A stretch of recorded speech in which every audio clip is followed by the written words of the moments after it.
Perkenalkan,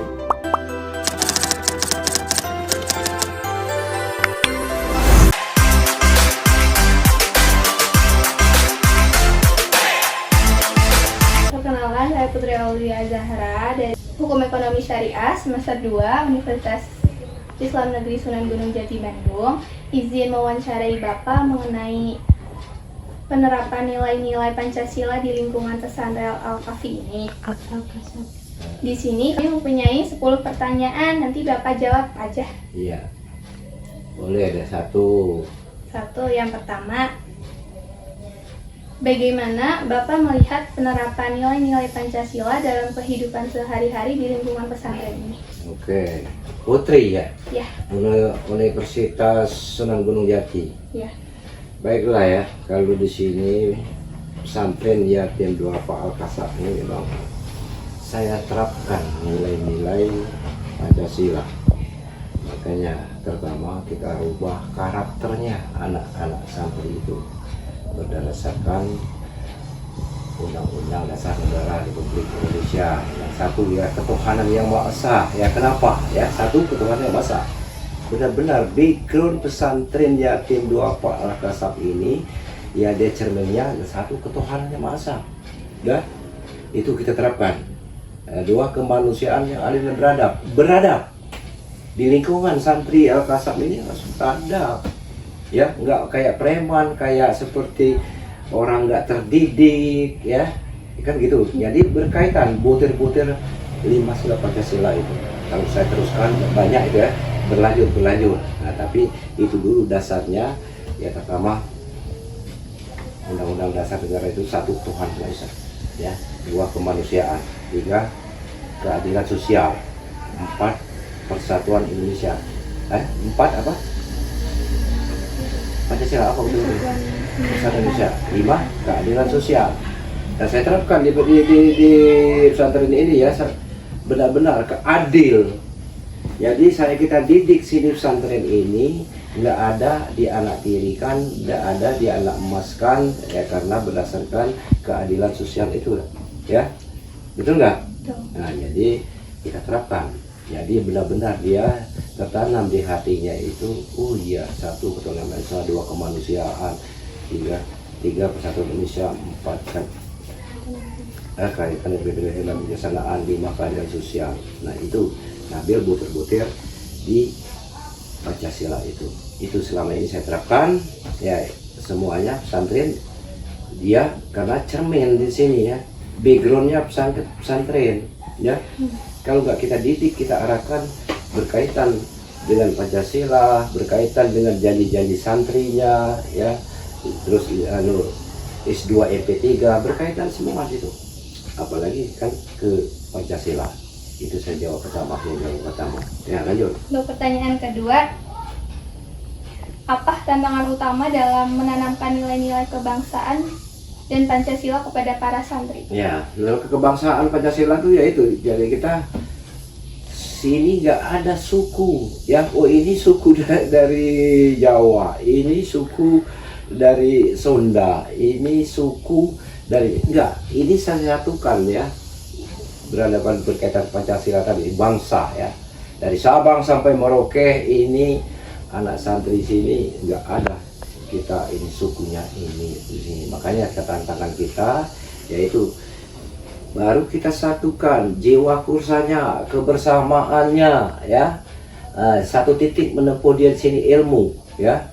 Nah, makanya benar-benar kita didik anak santri itu dari ujung kaki, ujung rambut ya, insya Allah ya.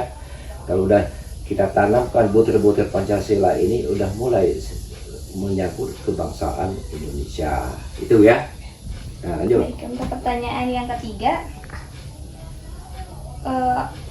di tengah beragam latar belakang santri yang datang dari berbagai daerah, bagaimana pesantren menjaga semangat persatuan dan nasionalismenya? Oke, kita menjaga pesantren itu dari Sabang sampai Merauke, dari Jambi, dari Batam, dari Bengkulu, dari Jawa, dari Bandung ini juga, ya itu kita jadikan satu titik. Kalau istilahnya itu di pesantren ini kalau rumah tangga itu satu bapak satu ibu, jadi nggak dibedakan ya.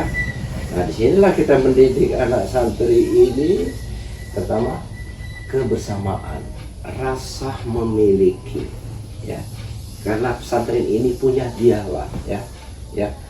Jadi semuanya itu dari ujung kaki sampai ujung rambut, jadi dia terdidik, dia merasakan oh satu kebangsaan ini pesantren ini benar-benar, kalau bahasanya Milo Andar Bini. Tahu Milo Andar Bini?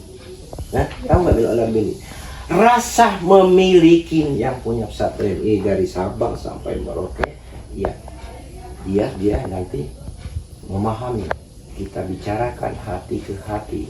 Oh iya, ini pesantren ini, kehidupan bekerja sama di sini. Oh begini, mulai kita terapkan. Oh bagaimana bangun paginya, oh bagaimana sholat berjemaahnya, oh bagaimana dia nanti pelajaran mengaji, oh bagaimana dia nanti waktunya makan pagi, oh waktu baginya kita makan siang. Itulah kita atur. Berarti dia menguasai kehidupan kebersamaan di pesantren ini. Insya Allah dia nanti jadi orang, saya seneng melihatnya. Ya nih Putri. Ya, benar. Oke, itu jawabannya. Selanjutnya,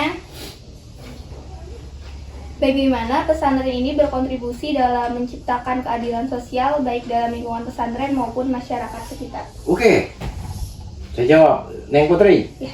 Keadilan sosialnya di pesantren ini melingkungi di wilayah sini. Ya. Oke, saya sebagai abah membina di sini, bukan saya akan bina terus anak yatim, anak duafa aja. Berkaitan CSR-nya di lingkungan pesantren ini, tujuan kita muliakan.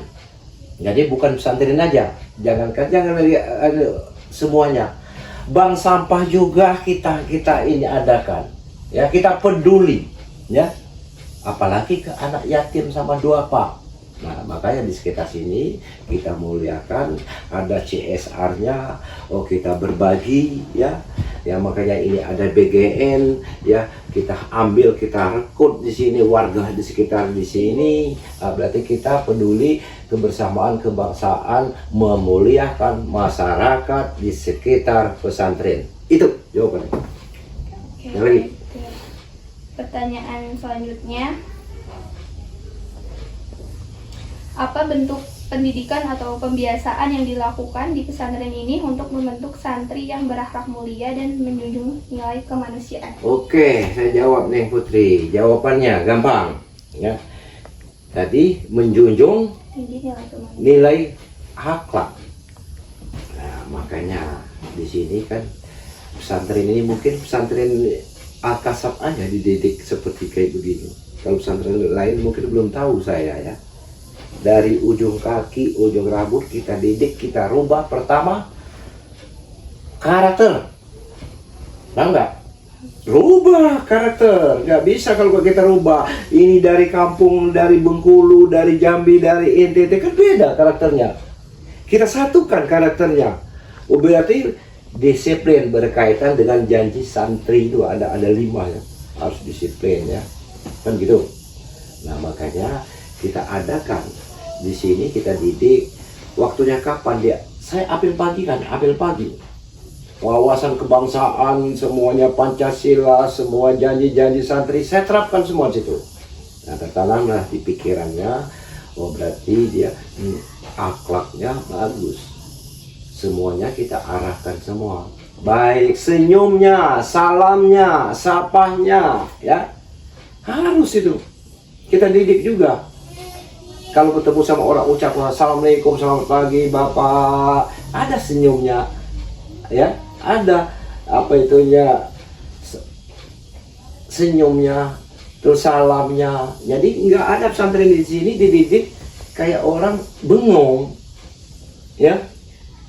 Kebersamaannya itu ada yel-yelnya, kita arahkan semuanya. Nah itulah semangatnya kebangsaan, akhlaknya nanti dia, oh iya, siapapun yang datang ke sini ada senyumnya, ada salamnya, ada sapanya. Jangan diam aja cemberut, berarti nggak terdidik. Itu jawabannya.